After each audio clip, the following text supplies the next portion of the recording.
Romanos capítulo 12, verso 11. Eu vou ler apenas o versículo 11 da projeção. Obrigado. Vou usar aqui a NAA, tá? Se for possível, do início ao fim, tá? Talvez um único versículo eu vou usar a NVI. Sei que está ali na NVI, mas se puder colocar na NAA, que é a Nova Almeida Atualizada. Ok. Quanto ao zelo, não sejam preguiçosos, sejam fervorosos no Espírito, servindo ao Senhor. Vamos ler juntos, você que está aí, a igreja toda olha para frente, vamos ler? 1, 2, 3. Quanto ao zelo, não sejam preguiçosos, sejam fervorosos de espírito, servindo ao Senhor. Antes da gente orar, coloca a mão no ombro do seu irmão e diz: seja sempre fervoroso. Por outro lado, diga: seja sempre fervoroso.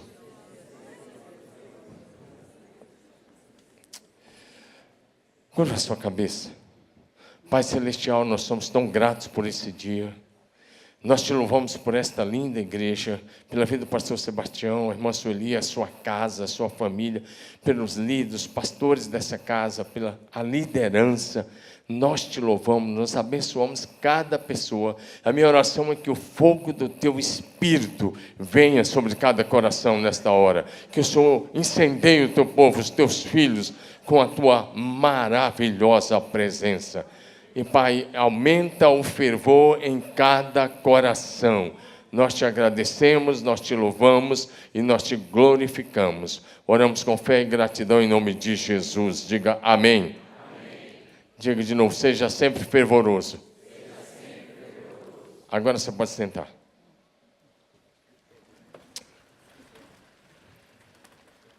Eu quero começar fazendo a você algumas perguntas. Não especulativas, mas reflexivas. Algumas perguntas para você refletir sobre o assunto. E a primeira pergunta é: como está o seu fervor espiritual hoje? Eu sei que o fato de você estar aqui fala muito bem a teu respeito.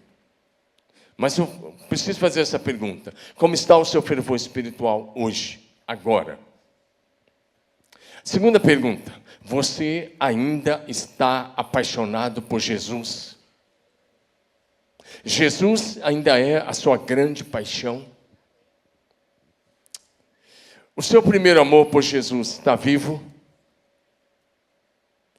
Mais algumas perguntas. Você é fervoroso na oração? Você é fervoroso na adoração? Como é que foi a tua adoração aqui hoje? Aqui é o lugar de adoração coletiva. Mas a tua adoração foi fervorosa? É para a gente pensar. É para a gente refletir.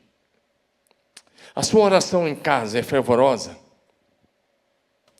O seu coração ainda está cheio de compaixão pelas pessoas que precisam ser alcançadas, que ainda estão perdidas? Seu coração queima de compaixão pelos perdidos?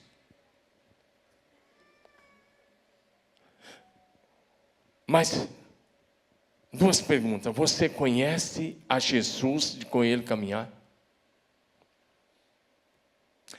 Agora, uma pergunta muito séria. Jesus conhece você? Sabe que essa última pergunta parece assim: claro que Ele conhece. Mas essa pergunta é muito mais do que o conhecimento de olhar para você e saber quem é você. Porque em Mateus 7, 21 a 23, para mim é o texto mais sério do Novo Testamento para cristãos. Porque a gente prega um evangelho muito fácil hoje. Hoje se prega um evangelho sem cruz, sem arrependimento, sem mudança de vida.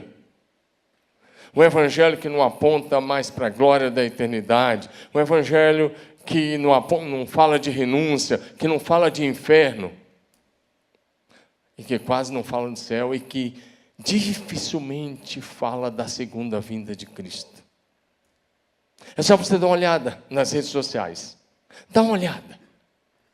Dá uma olhada dos pregadores que estão aí, que talvez se acompanhem aí nas telas. Qual foi a última vez que você viu um deles pregando sobre a segunda vinda de Cristo? Mas, Mateus 7, 21, 23, que não é meu assunto hoje, mas só para te dizer porque que esse texto, respondendo essa pergunta, Jesus conhece você?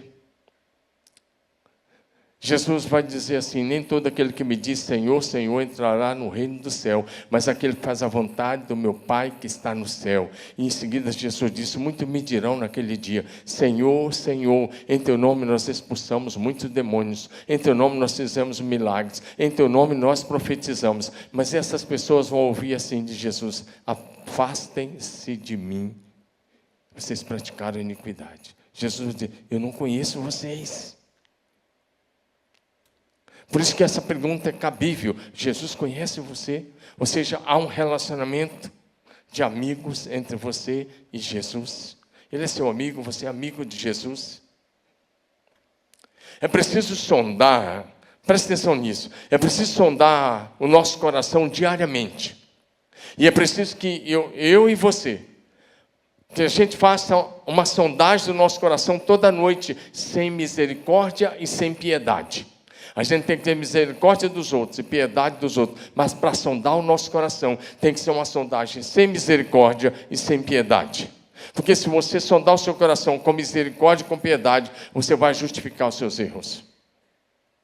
Você vai manter seu coração frio. E quem se auto-justifica, perpetua no erro. Então, uma sondagem de coração sem misericórdia, sem piedade. Fazendo perguntas para si mesmo: onde eu pequei hoje? Onde minha mente foi impura, onde meus lábios falaram de alguém, onde meu coração foi frio, onde eu fui indiferente para com a voz do Espírito Santo. Uma sondagem toda noite antes de dormir, para a gente fazer uma análise, uma sondagem do coração, para poder manter o fervor espiritual. É bem interessante isso, porque aí, nessa sondagem, se você descobre que cometeu algum pecado, acerte, para que o seu coração seja incendiado novamente pelo fogo do Espírito Santo. O maior avivalista que os Estados Unidos da América já viu chamava-se, ou chamou-se Charles Finney. Charles Finney, que veio ali no século XVIII. Charles Finney, talvez início do século XIX, se não me falha a memória. Mas ele foi um poderosíssimo avivalista. Mas sabe o que a Bíblia diz? Sabe o que a biografia dele diz? Quando ele percebia que o fervor tinha diminuído, ele ia para um sítio, para uma chácara. Ele ficava 7 dias de jejum total e oração. E ele só voltava a pregar quando ele percebia que o fogo tinha voltado, que o fervor tinha voltado. E a gente precisa entender isso. Pregadores precisam entender isso. Porque pregadores mortos geram morte. Pastores mortos geram morte. Então, é preciso você sondar o coração para ver se o fervor está lá. Deixa eu enumerar rapidamente algumas coisas que destroem o fervor espiritual. Porque Paulo está dizendo: seja sempre fervoroso no Espírito, servindo ao Senhor. Primeiro, você já sabe, quando você deixa a Bíblia de lado. Quando você passa a gastar mais tempo nas telas das redes sociais do que meditando na Bíblia, a palavra de Deus. A segunda coisa que faz o fervor embora é você parar de orar. Parou de orar de maneira intensa, fervorosa e perseverante, o fervor se vai. Outra coisa é deixar a comunhão das células, do discipulado e dos cultos de celebração. Quanto mais você estiver presente nos cultos de celebração, quanto mais você estiver presente nas células, nos discipulados, nos pequenos grupos, mais o fervor vai estar lá. Você conhece aquela historinha? Uma brasa fora da fogueira vira cinza. Todo mundo aqui gosta de comer churrasco. Lá em São Paulo também, a gente come muito churrasco. Mas você pode fazer uma experiência hoje mesmo. Talvez sair daqui, você vai fazer aquele churrasco. Convida a gente, que a gente passa por lá, de bicão. Estou brincando. Agora, presta atenção. Você vai fazer aquele churrasco, não é verdade? Senta a churrasqueira. Mas pega uma brasa vermelhinha, tira da churrasqueira e coloca de lado. Nesse frio, 5 minutos, ela já virou carvão. Ela tem calor ainda, mas já virou carvão. Mas daqui a um pouco as pessoas vão começar a passar. Alguém pisa, outro pisa. Daqui a um pouco ela vira cinza. Se você para com a comunhão da igreja, dos cultos, das células, dos pequenos grupos, uma brasa fora da fogueira vira cinza. É tudo que o inimigo quer contra você. Mas isso não vai acontecer com você em nome de Jesus. Porque a comunhão dos pequenos grupos e a comunhão do culto é a fogueira acesa. Diga aleluia. Sabe outra coisa? É você deixar de buscar a presença manifesta do Espírito Santo diariamente. Quando você começa a levar a vida no piloto automático, a frieza entra. Agora eu vou tocar num ponto muito sério. Quer ver mais uma coisa que faz o primeiro amor esfriar, que o fervor diminuir? É você andar com crentes mornos. Tem alguém na casa? Com quem você está andando? Se você passar a andar com crentes mornos, isso é perigoso. Andar com crente morno é um dos maiores perigos para você. Porque crente morno não vai te levar direto para o pecado. Não, ele vai normalizar a frieza. Você vai achar a frieza normal. Você vai virar alguém frio. Isso é sério. Com quem você está andando? Quem você está ouvindo? Agora tem outra coisa que faz você esfriar. É andar com pessoas críticas. Talvez, mediante tudo que aconteceu, alguns de vocês estão ouvindo críticos pelo que aconteceu nessa casa. Cuidado com quem você ouve. Se você ficar andando com crítico, o crítico vai sempre apontar para os erros dos outros, para os pecados dos outros. Ele só esquece que eles têm uma trave no olho dele. Eles não tiram a trave, mas eles querem tirar o cisco do olho dos outros. E eles vão apontar sempre para o lado negativo. Não ande com pessoas negativas, não ande com críticos, porque Deus trata sério com críticos. Se você olhar para Miriam, irmã de Moisés, ela fez duas críticas a Moisés. Ela criticou o ministério profético de Moisés e ela criticou o casamento de Moisés. Números 12, depois você lê em casa. O Senhor chamou Moisés, Arão e Miriam para a porta da tenda e o Senhor desceu numa coluna de nuvem. Quando o Senhor terminou de falar, Miriam estava leprosa da cabeça aos pés, branca como a neve, porque o Senhor estava julgando o pecado da língua. Você está aí? Não, é uma crítica construtiva. Me mostra na Bíblia crítica construtiva. Não, toda crítica é pecado. E se você estudar Provérbios 6, de 16 a 19, o Senhor diz, 6 coisas o Senhor aborrece, e a 7ª alma do Senhor abomina. E ele enumera 6 pecados, mas quando chega no 7º, ele diz, o que a alma do Senhor abomina, que é o 7º pecado, é o que semeia contendas entre irmãos. Semear contendas dentro de uma igreja é pior do que crime de sangue. É o que está em Provérbios 6, de 16 a 19. Quem você está ouvindo esses dias? Não, por quê? Por quê? Não, por quê? Porque você quer terminar bem? Olha para Jesus. Amém? Eu ainda estou na introdução da mensagem, mas eu estou te dando alguns conselhos práticos. Outra coisa é você cair no piloto automático da fé. É quando você pensa assim, eu já sei. Eu vou para a igreja, vai ter isso, vai ter um louvor assim, vai ter isso, vai ter um momento de dízimo oferta, vai ter uma palavra. Você cai no piloto automático durante a semana e você vem para o culto no piloto automático e você passa a cumprir apenas a agenda religiosa. Isso não traz a vida de Deus para você. Tudo isso que eu enumerei e muitas outras coisas geram frieza, estagnação e faz você cair no platô. E quando você cai num platô espiritual, para sair dessa situação, você precisa voltar-se para o Senhor de todo o coração. Você precisa voltar para o discipulado, para a comunhão dos irmãos, para a oração fervorosa. Você precisa voltar para a fé genuína em Cristo Jesus. Diga amém. Que o objetivo dessa mensagem é levar você de volta ao fervor espiritual, a ser perseverante, fervoroso na oração, fervoroso na adoração, firme na comunhão com os irmãos, a estar presente no discipulado, nos pequenos grupos de células, e a estar nos cultos de celebração ao Senhor, e bem para que você possa terminar aprovado em Cristo Jesus. Diga aleluia.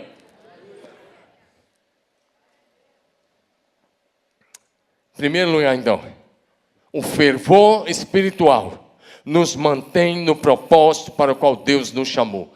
Dá um clique aí, projeção, por favor. O fervor espiritual nos mantém no propósito para o qual Deus nos chamou. Se der um clique aí, dê um slide. Foi lá, obrigado. O fervor espiritual nos mantém no propósito para o qual Deus nos chamou. Nesse ponto, eu quero ilustrar um pouco com o profeta Jeremias, com a vida e o ministério dele. Eu quero olhar um pouco para ele. O Senhor Deus chamou Jeremias para ser profeta quando ele era bem jovem ainda, jovenzinho. Jeremias 1, de 4 a 10, temos o chamado dele. Deus fala com ele. Ele diz para Deus que não dá. Ele diz, Deus, não dá porque eu não passo de uma criança. E Deus diz, não diga isso, porque aonde eu te mandar você irá. A quem eu te enviar você vai estar com essa pessoa. O que eu te disser você vai falar. E Jeremias disse sim a Deus. E Jeremias começou bem.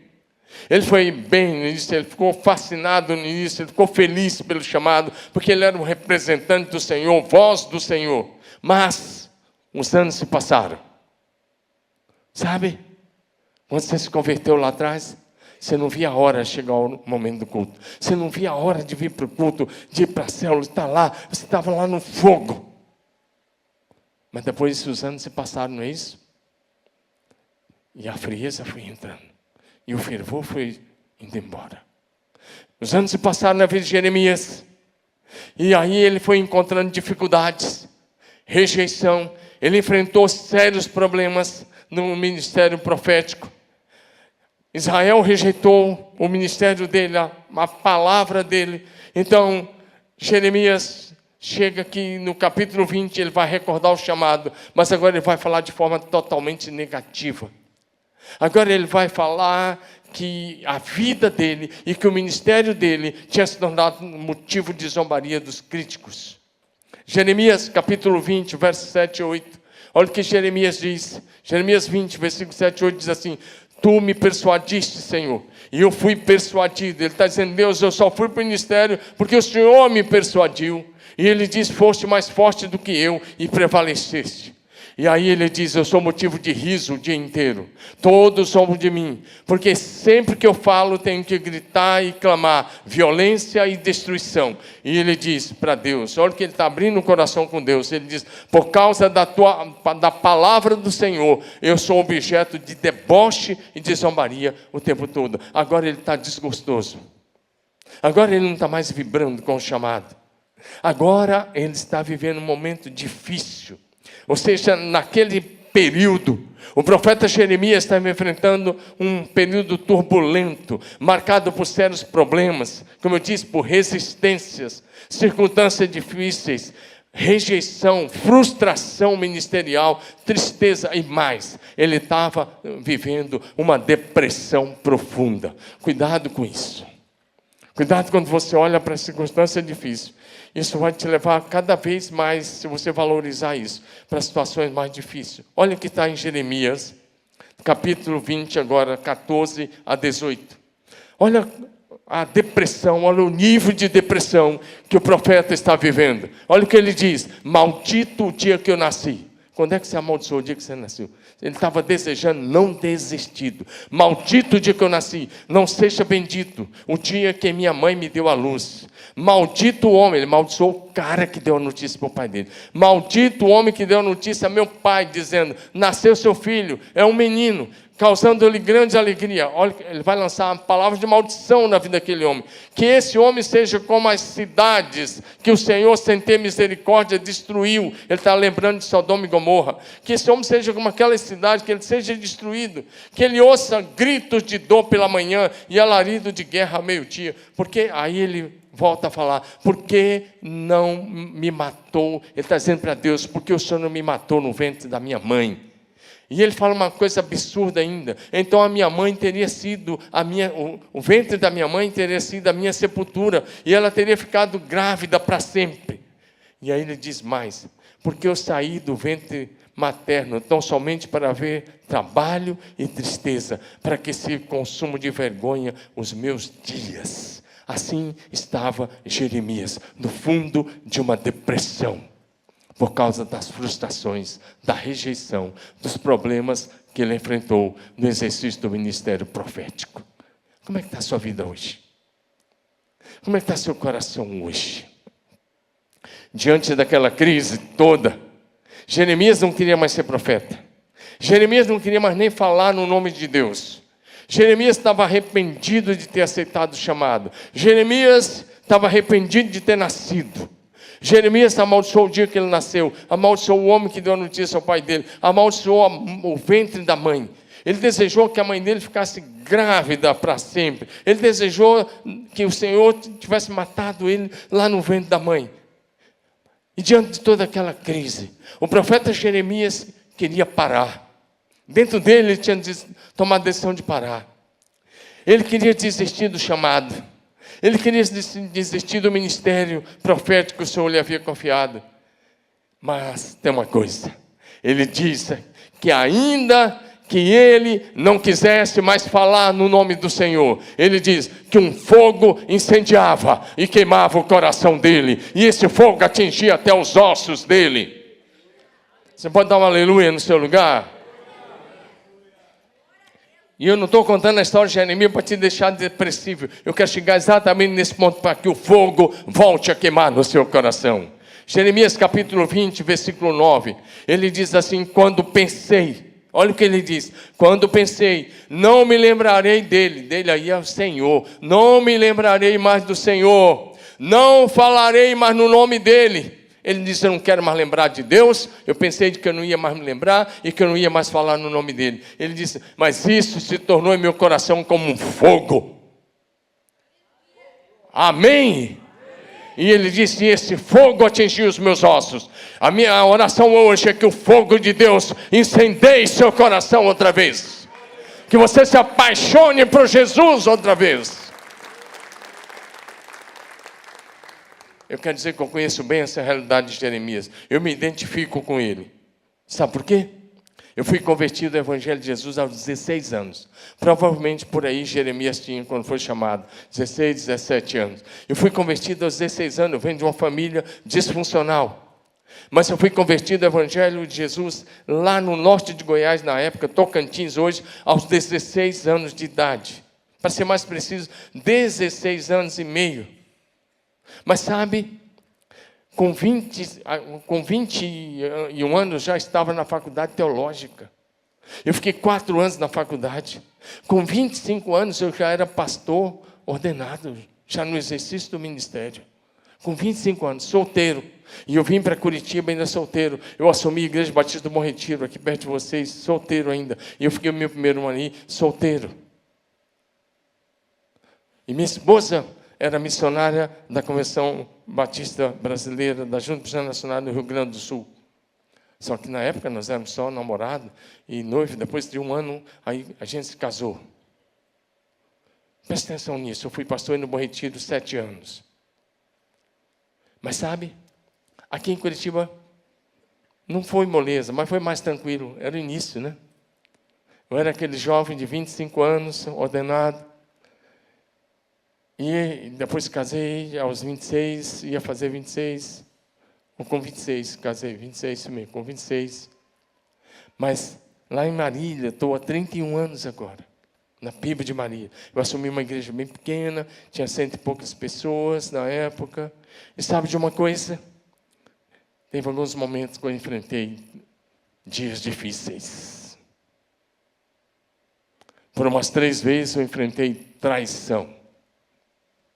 E a dor da traição é uma das piores. Não da minha família, mas de pastores que eu havia levantado. Por isso eu sei o que vocês estão passando. Eu sei o que vocês passaram. Porque eu já passei 3 vezes. 3 vezes lá em Marília. Sabe, eu sei bem o que é isso. E em alguns dias, desses dias difíceis, eu pensei em desistir.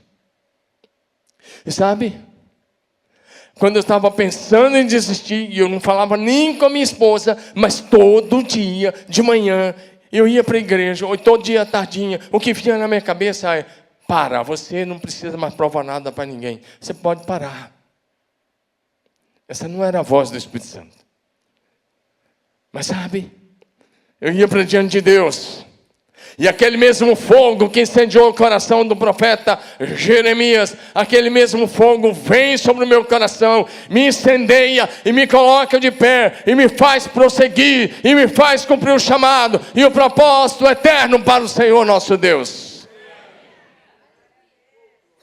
Então eu sei o que é isso, mas eu sei o que é o fogo do Espírito incendiar. Eu me converti numa igreja batista, eu nunca deixei de ser batista. Eu estou com 64 anos agora. Não sei que não parece, você ficou chocado, né? Eu sou jovem é outro papo. Mas 48 anos. Nunca saí da convenção e nunca deixei a igreja batista. Mas eu sou um batista um pouco estragado, porque eu creio no fogo do Espírito Santo. E eu prego o fogo do Espírito e o poder do Espírito. Uma das mensagens que mais preguei foi sobre o Espírito Santo. Ele é meu melhor amigo, é meu pai, meu companheiro. E eu lembro de um dia que eu estava bem naquele jeito, não estava igual a Jeremias, que ele foi lá no fundo do poço. Eu nunca amaldiçoei o dia que eu nasci, eu nunca amaldiçoei ninguém, mas eu lembro que eu estava bem lá embaixo, uma terça-feira. E aí eu liguei para um pastor amigo meu, meu discipulador, aqui de Curitiba, pastor ali aqui na região sul de Curitiba, deixa eu evitar o nome dele aqui. Mas, meu amigo, nós estávamos juntos ontem, e eu falei, estou querendo parar, não quero mais, para mim chega. Rapaz, eu pensei assim, meu discipulador vai fazer dar uma palavra carinhosa, vai dar uma palavra assim, vai massagear meu ego, ele vai falar alguma coisa assim, porque ele é amor puro, ele é bem assim, tipo o apóstolo João. Eu pensei nisso, mas como eu estava enganado, ele virou uma giraia do outro lado. Meu Deus, nunca tinha visto ele assim, quase que eu expulsei tudo lá na frente. Brincadeira. Ele olhou para mim e falou algumas frases que eu anotei aqui para poder falar com vocês. Eu só estou abrindo meu coração para dizer que eu conheço esse tempo e eu sei como é que é. Porque eu estava como Jeremias naquele dia. E ele disse assim, o ministério que você desenvolve não é seu, é de Jesus. A missão que você está nela não é sua. Você só está dando continuidade ao que Jesus começou. O pastoreio que você desenvolve não é seu, é de Deus. A igreja não é sua, é de Deus. As ovelhas que você cuida não são suas, são do Senhor Jesus. E ele diz, tem mais, a mensagem que você prega não é sua, é o Espírito Santo que coloca na sua boca. Então vai e prega, vai e continua. E era uma terça-feira, dia de Tadel na época. A gente chamava Tadel. Agora a gente tem encontro com outros nomes lá, toda terça. E manda quem pode, obedece quem tem juízo na cabeça. Sabe o que eu fiz? Fui para o Tadel e preguei, e foi maravilhoso. Porque ele concluiu com essas frases, mas ele foi e disse, nós somos a geração que não se dobra. Nós somos a geração do Salmo 125. Salmo 125, 1 diz, os que confiam no Senhor são como o monte de Sião, que não se abala, mas permanece firme para sempre. Os que confiam no Senhor são como o monte de Sião, que não se abala, mas permanece firme para sempre. Vou repetir mais uma vez, os que confiam no Senhor são como o monte de Sião, que não se abala, mas permanece firme para sempre.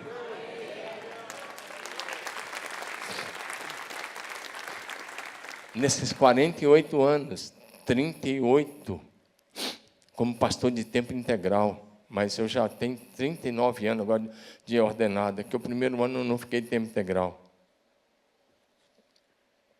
Nesses 38 anos de tempo integral, eu já vi tanta coisa e não vi tudo. E não vou ver tudo, mas já vi tanta coisa. Mas eu quero lhe dizer que as coisas boas foram infinitamente maiores do que as coisas ruins. Diga amém. Só em Marília, querido, só em Marília. A gente faz a imersão que ele falou. Só nessa última agora, que foi em abril, de 22 a 25 de abril, são 4 dias seguidos, manhã, tarde e noite, são 25 mensagens de 1 hora cada uma. 25 mensagens. Só nessa última imersão lá em Marília, agora, nós estávamos com 2.291 pastores e líderes. Tinha 3 ônibus de pastores e líderes do Rio Grande do Sul.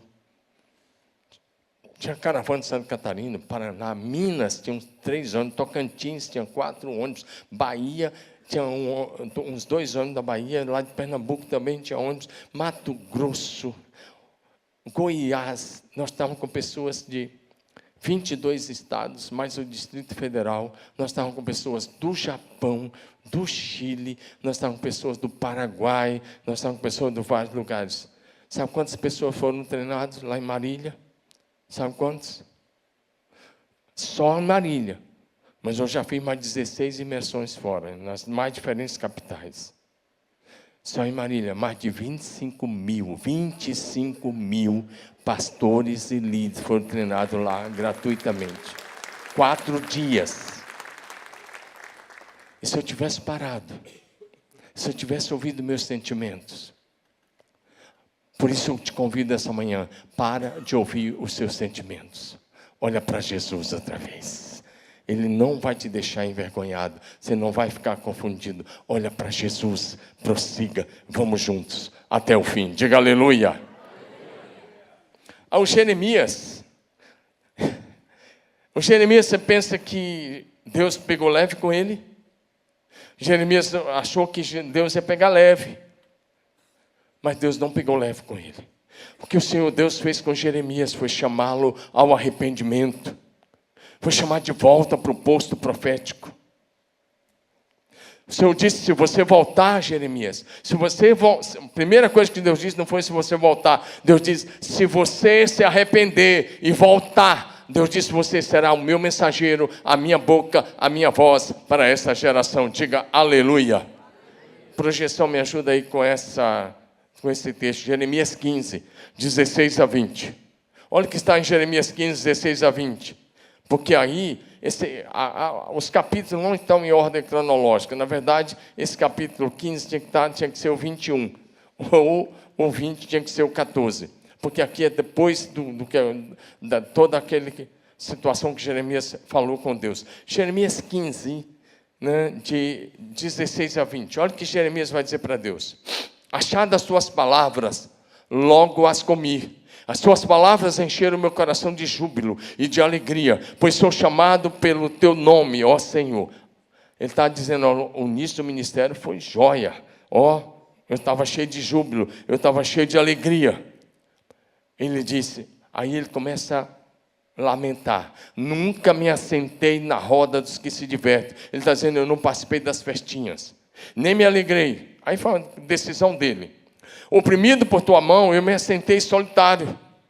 A vida cristã não é para ser solitária. Pois me encheste de indignação.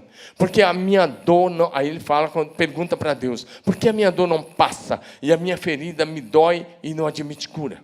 Agora, Jeremias mostra uma coisa aqui, que ele não estava mais acreditando que Deus funcionava. Você já chegou nesse ponto que você pensou, a fé funciona para os outros, menos para mim? A fé funciona naquela igreja, menos aqui. A fé funciona para o meu irmão, menos aqui. Você já chegou nesse ponto? Eu creio que muita gente, sim. Porque eu já atendi pessoas. Um dia eu atendi uma japonesa. Nós temos 5 igrejas no Japão. Nós temos 35 igrejas filhas, são extensões da PIB, em outros lugares. Muitas no estado de São Paulo, no Nordeste, aqui no Paraná, no Paraguai, no Chile, no Japão. Mas só no Japão a gente tem 5. Agora, um dia eu estava lá e fui atender uma japonesa. E aí, no meio da conversa, ela falou assim, para mim, a fé funciona lá no Brasil, eu sei que funciona, eu sei dos milagres que acontecem na igreja do Brasil. E ela falou assim, a fé funciona aqui na Coreia do Sul, mas aqui no Japão não. E ela insistia com isso, a fé funciona no Brasil, a fé funciona aqui na Coreia do Sul, mas aqui no Japão não. E ela estava com um problema muito sério. Ela é uma corretora de imóveis até hoje. E aí eu falei, tudo bem, então eu vou orar pela senhora. E a senhora vai ver que a fé vai funcionar. Ela estava com uma situação séria de saúde. E aí, orei com ela. Minha esposa estava junto. O meu pastor principal lá do Japão estava junto. E ela era membro da igreja lá. Estava opressa pelos demônios. Estava com doença séria. Acabei de orar. E falei, e aí? Ela disse, funcionou, pastor. Eu falei, o que aconteceu? Ela disse, Deus abriu meus olhos. E enquanto você orava, eu vi os demônios saindo do meu ventre. E ela foi liberta. E ela nunca mais pôde dizer que a fé não funcionava lá no Japão. Jeremias está dizendo isso para Deus. Eu vou ler agora. Continua aí, projeção. Olha o que ele disse. Porque minha dor, não... serias tu para mim? Olha o que ele disse. Serias tu para mim como um ribeiro ilusório, como as águas que enganam. Sabe o que ele... Quem é mais velho aí, teve um bocado de gente que tem cabeça branca, já que nem a minha. Então, ou até quem não tem cabeça branca, você já assistiu aqueles filmes que um cara está morrendo de sede no deserto e ele tem uma miragem e ele enxerga uma água azulzinha, bonita, e ele corre e ele pula. E quando ele desperta, ele está com a boca cheia de areia. Jeremias está dizendo isso para Deus. O Senhor é para mim uma miragem. O Senhor está sendo uma miragem para mim. Não funciona para mim. Nessa hora, Deus não aguentou. Ele foi longe demais. Ele já tinha dito tudo aquilo que eu li no capítulo 20. E agora ele diz para Deus, o Senhor para mim é uma miragem. Não funciona. O Senhor é uma ilusão. Ele está dizendo para Deus. Está literal, não estou criando nada. O Senhor para mim é como um ribeiro ilusório, como águas que enganam. Aí Deus entra e fala, chega. Se você entra com Deus com esse tipo de argumentação, Deus diz, chega. Portanto, assim diz o Senhor, se você se arrepender, eu o farei voltar, e você estará diante de mim. Se você separar o que é precioso daquilo que não presta, você será a minha boca. Diga aleluia. Eles se voltarão para você, mas você não vai passar para o lado deles. Farei de você um forte muro de bronze diante desse povo. Eles lutarão contra você, mas não conseguirão derrotá-lo, porque eu estou com você para salvá-lo, para livrá-lo deles, diz o Senhor. Aquele dia que meu discipulador foi duro comigo, ele precisava. Eu não precisava de uma palavra mole. E Deus não restaurou nenhum depressivo da Bíblia passando a mão na cabeça. Certo? Pega Elias. O cara caminha 40 dias até o Monte Horebe, entra numa caverna e fica lá. E o Senhor vem, diz, o que está fazendo aí, rapaz? Volta de novo. O duro de caminhar 40 dias é ter que voltar 40 dias. Volta. Faz todo o caminho de volta. Porque você não devia ter trilhado esse caminho. E Deus chega para Jeremias, que é o segundo ou terceiro maior profeta do Velho Testamento. Os maiores profetas do Velho Testamento, Elias, Jeremias, Isaías. No período profético, os maiores são eles. Antes deles foi Moisés, mas depois são eles três. E Deus disse para o seu profeta, arrependa-se. Você foi longe demais. Você falou besteira. Volte. Então você vai ser minha boca. Jeremias voltou. Diga aleluia. Graças a Deus ele se arrependeu, ele voltou. E ele se tornou um dos maiores profetas do Velho Testamento. Deixa eu dizer uma coisa. O fogo do Espírito Santo é o que nos mantém de pé. Apaixonados por Jesus. Cheio de amor pelos irmãos. Cheio de compaixão pelos perdidos. Por aqueles, cheio de compaixão pelos que sofrem. Cheio de amor pela igreja. Faça uma declaração para o seu irmão, coloque a mão no ombro dele e diga assim para ele, eu amo a minha igreja. Fala com convicção, vê se você convence você mesmo. Diga, eu amo a minha igreja. E você? Você ama? Fala, então, estamos juntos, vamos trabalhar e ser fiéis, para que essa igreja experimente dias, meses e anos de céu na terra. Dias de milagres, dias de crescimento exponencial, dias de avivamento, dias do favor do Senhor. Diga aleluia. Diga glória a Jesus. O Espírito Santo vai fazer isso, diga amém. Então, quero voltar lá no texto, no início, para mostrar a você que Jeremias se importava com os perdidos. Jeremias se importava com aqueles que estavam à beira da destruição. Jeremias 4:19, porque o coração de Jeremias se enche de fervor, né? Ele volta a ter compaixão, ele passa a sentir a dores por aquelas pessoas que estavam caminhando para a destruição, para a morte. Jeremias 4:19 é o que ele diz: ah, meu coração, eu me contorço em dores, as paredes do meu coração grita, meu coração se agita, não posso calar-me. Ele diz, sabe por quê? Porque eu ouvi o alarido da guerra, eu ouvi o som da trombeta, ele sabia que a Babilônia ia vir. Ele sabia quantos anos eles iam ficar lá. Foi ele que determinou, cravou 2 vezes 70 anos de cativeiro por causa do pecado. Mas ele está chorando. Eu vejo alguns pastores chamar Jeremias de profeta chorão. Se você já chamou o líder, se arrependa disso. Você nem sabe que análise está fazendo. Ele não era profeta chorão. Ele era um profeta identificado com as dores humanas.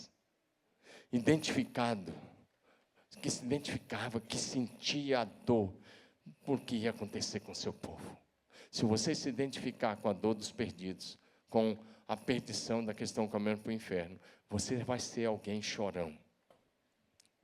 Você vai chorar quando ninguém está vendo. Você vai chorar cada vez que se ajoelhar para clamar pela salvação por um familiar seu, um amigo seu, alguém que você está orando. Você vai chorar. Jeremias chorava por isso, porque ele sabia do que ia acontecer. Ele não é o profeta chorão, ele é o profeta mais identificado com as dores do seu povo, que mais se identificou. E uma igreja, filho de Deus, precisa estar identificado com a dor daqueles que ainda estão perdidos. Jeremias sentia dores no coração, porque ele sabia da destruição que ia vir pelos babilônios sobre a nação de Israel, caso o povo não se arrependesse. Deixa eu lhe fazer algumas perguntas. Qual foi a última vez que você chorou em oração, intercedendo pelos perdidos? Qual foi a última vez que você chorou intercedendo por esta igreja? Pergunta, você tem compaixão daqueles que você sabe que precisa alcançar para Jesus? Você chora em oração por essa igreja? Que o seu coração, amigo, seja completamente incendiado, rendido e quebrantado diante do Senhor. Diga aleluia. Que o seu coração seja cheio de compaixão por aqueles dessa cidade de Curitiba que precisam ser alcançados, e por aqueles de outras nações que ainda precisam ser alcançados, por aqueles que precisam ouvir a verdade do Evangelho. Porque se eles não tiverem um encontro real, pessoal e transformador com Cristo, eles estarão eternamente perdidos no inferno. Alguns anos atrás, um amigo meu, um dos pastores que eu mais admiro no Brasil, está entre os homens mais santos que eu conheço no Brasil. O pastor Sebastião é um santo homem de Deus, está nesse patamar aí. Mas eu conheço um homem que ele também conhece, é um dos mais santos que eu conheço no Brasil. Mas antes disso, ele era um pastor frio. Antes disso, a igreja dele nunca passou de 300 membros. O máximo ela chegava, era perto de 300, diminuía de novo. Chegava até diminuía, ia e voltava.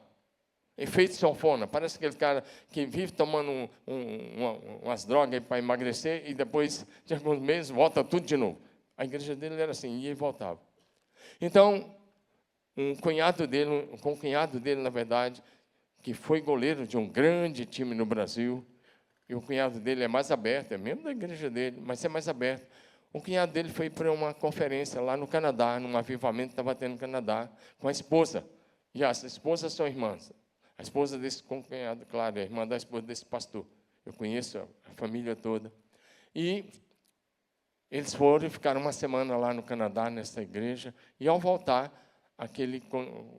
o cunhado dele comprou uma passagem para ele, fez a inscrição na próxima conferência, comprou passagem, pagou o hotel. Chegou para ele e falou, está aqui as passagens, está aqui a reserva do hotel, está aqui a inscrição. Agora você vai onde eu fui. Eu preciso que você experimente esse fogo do Espírito Santo. E ele disse, eu não vou não, eu sou um pastor batista, eu não vou, eu não quero isso, eu não vou. Mas chegando perto, ele falou, vai ficar muito chato. O cara comprou, pagou as passagens. E esse pastor é um pastor muito culto, fala inglês fluente, trabalhou numa multinacional, na Vale, foi engenheiro da Vale por muito tempo, engenheiro, inclusive, para a área internacional da Vale. E aí ele falou, tá bom, eu vou ter que ir.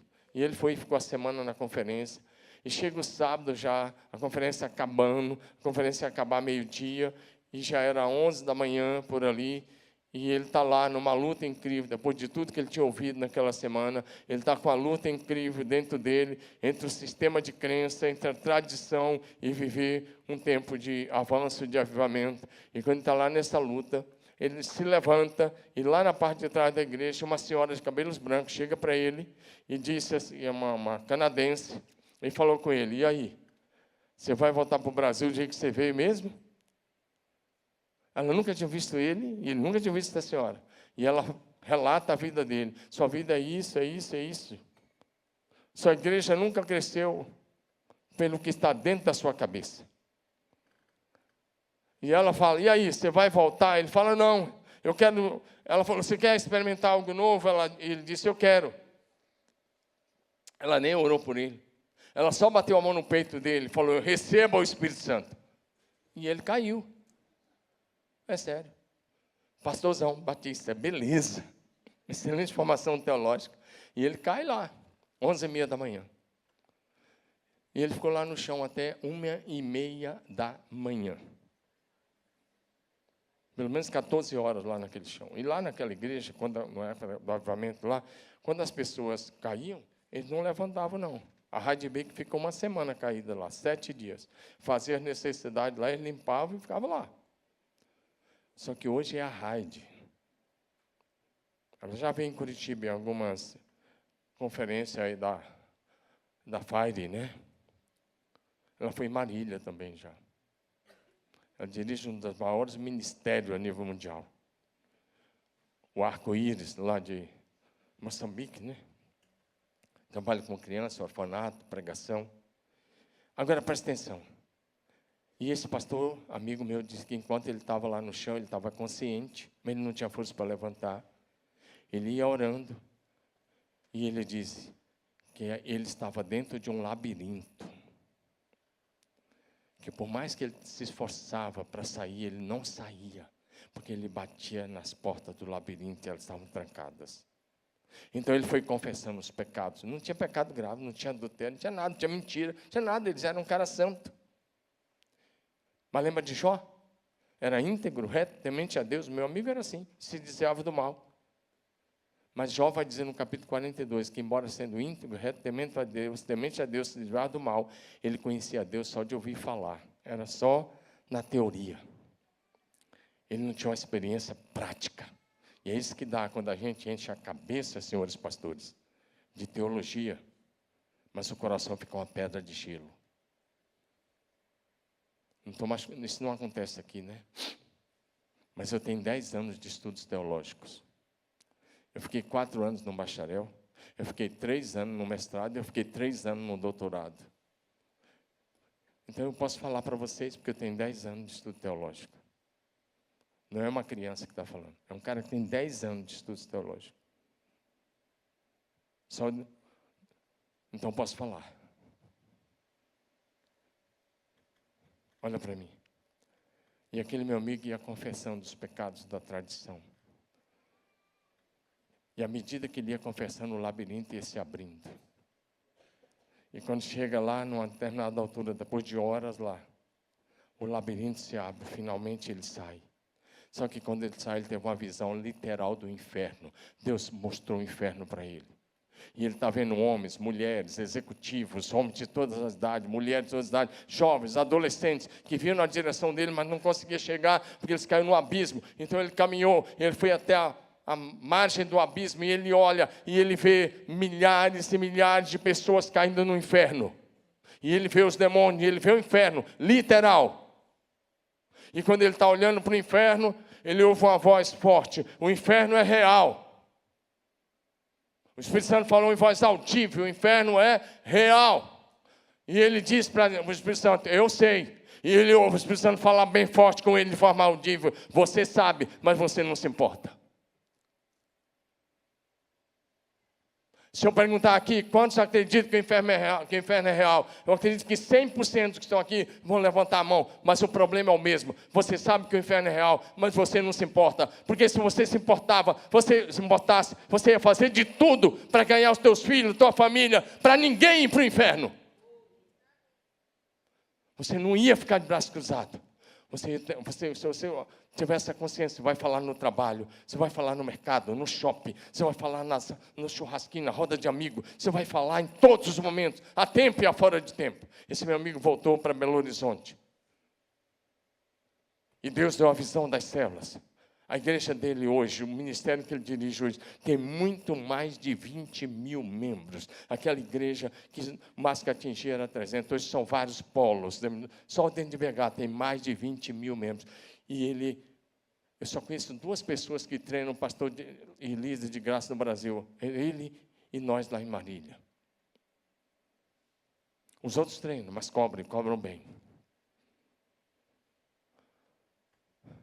O que fez a diferença na vida daquele pastor? Uma experiência profunda. E o que ele fez depois da experiência. Porque não basta ter a experiência. Você tem que avançar. Ele continua sendo um pastor batista. Só que o ministério dele nunca mais foi o mesmo. Eu quero encerrar. Mas o apóstolo Paulo orava assim. Como Jeremias.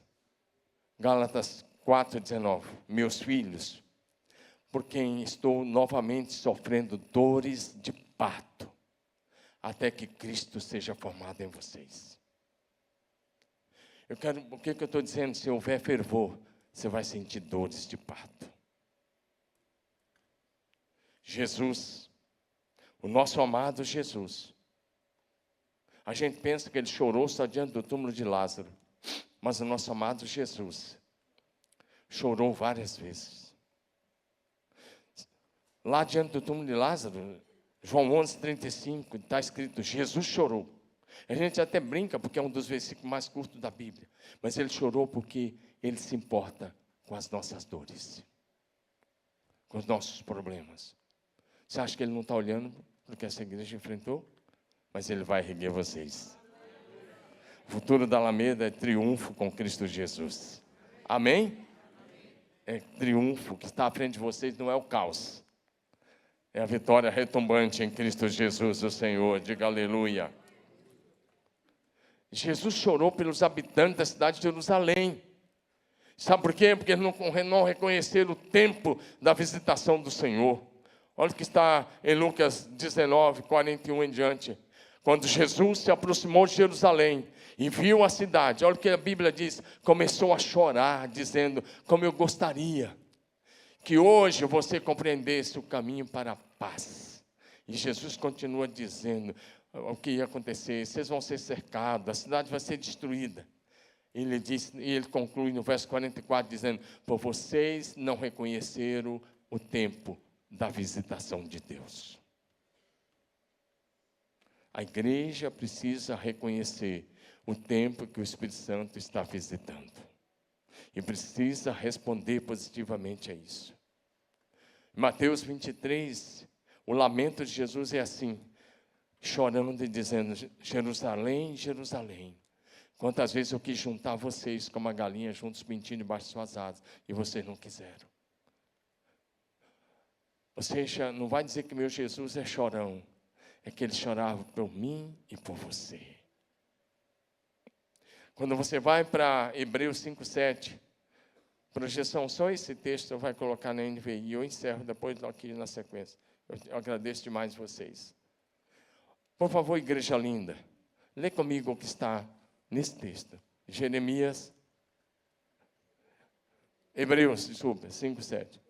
Botaram menos 39 ali, mas estou olhando 11:55 no relógio lá, 11:55 no meu. Me ajuda aí, projeção. Tempo de apelo? Eu já vou encerrar com vocês, tá bom? Só me dá um minutinho. Jeremias, eu estou com Jeremias na cabeça. Hebreus 5:7. Vamos lá? 1, 2, 3.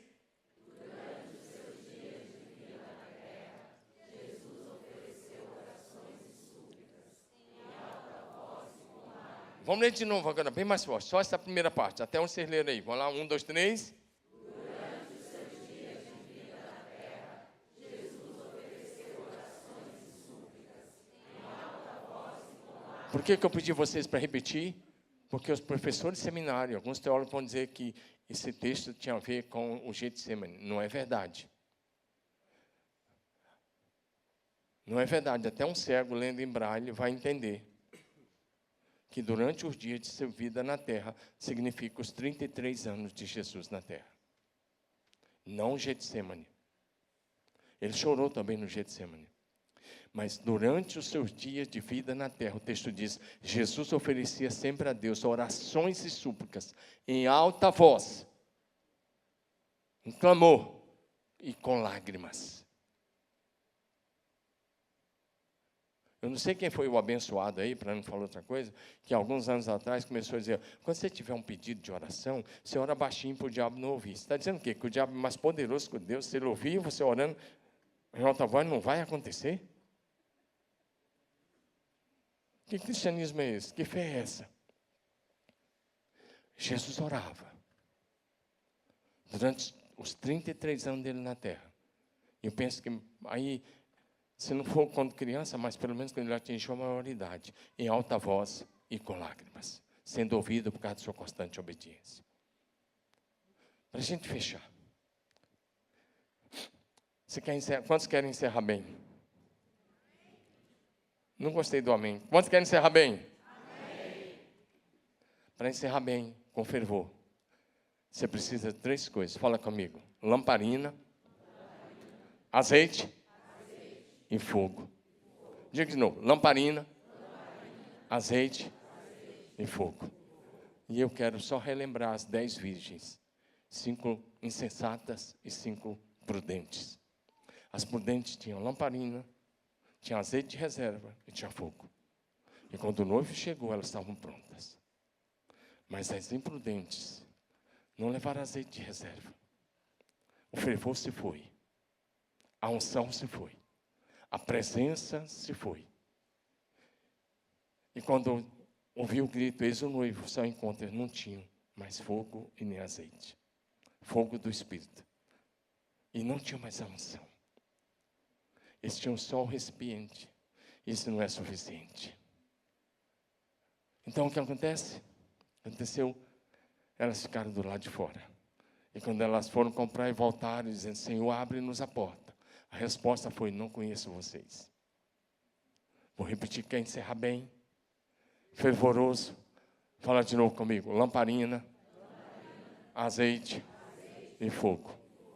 E de com aqui, eu quero só falar com você, para a gente orar juntos. Agora, eu quero citar 3 pastores e 3 igrejas que perderam o fervor. E aí a gente ora. Primeiro pastor, o pastor da igreja de Éfeso. Apocalipse 2, de 1 a 7. Uma igrejona, teologia saudável, doutrina saudável. Jesus diz, eu conheço vocês, vocês são zelosos, vocês não suportam os maus, vocês identificaram os falsos apóstolos, vocês são joia.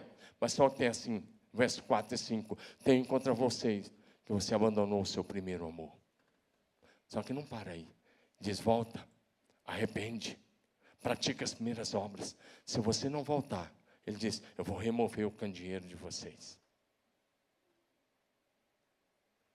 Quem tem ouvidos, ouça o que o Espírito diz. Éfeso foi o maior avivamento do Novo Testamento.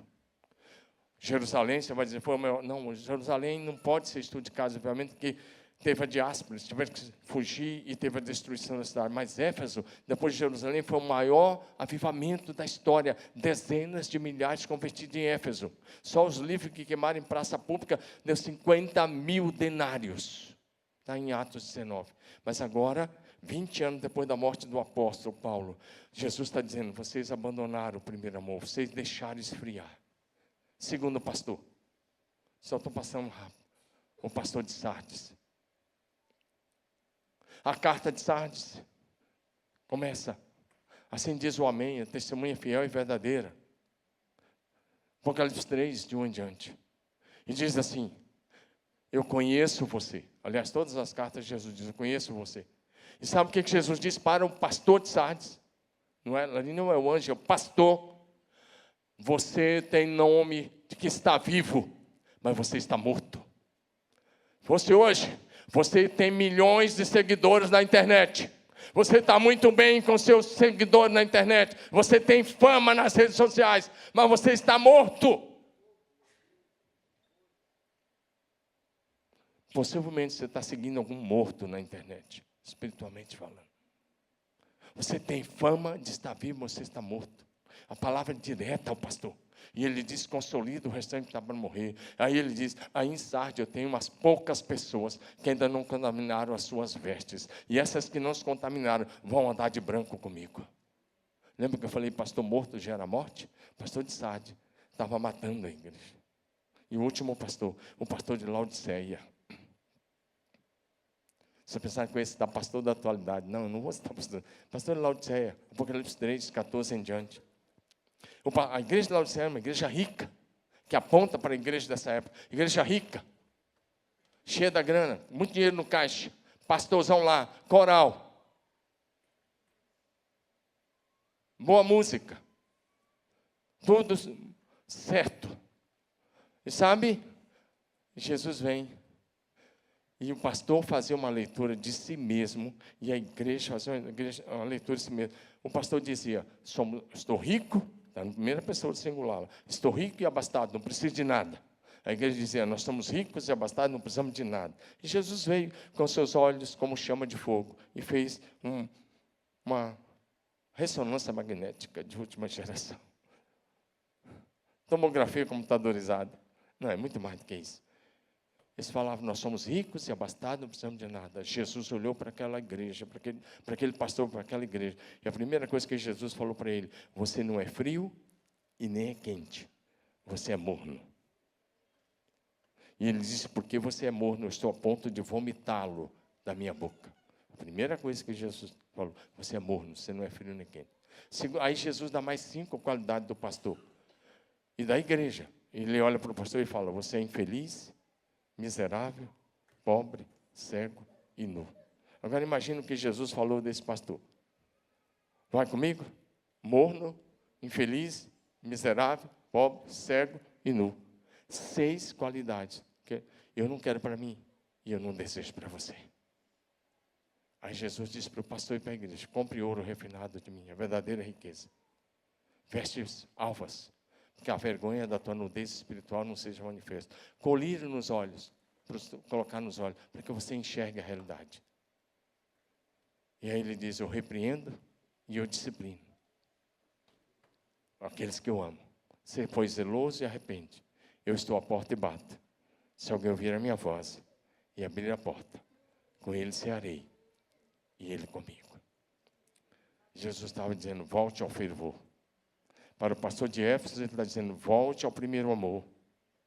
Para o pastor de Sardes, ele diz: você morreu espiritualmente, mas eu posso ressuscitar você. Para o pastor de Laodiceia e para a igreja, ele está dizendo: você não é frio nem quente, você precisa voltar ao fervor, ao fogo do Espírito.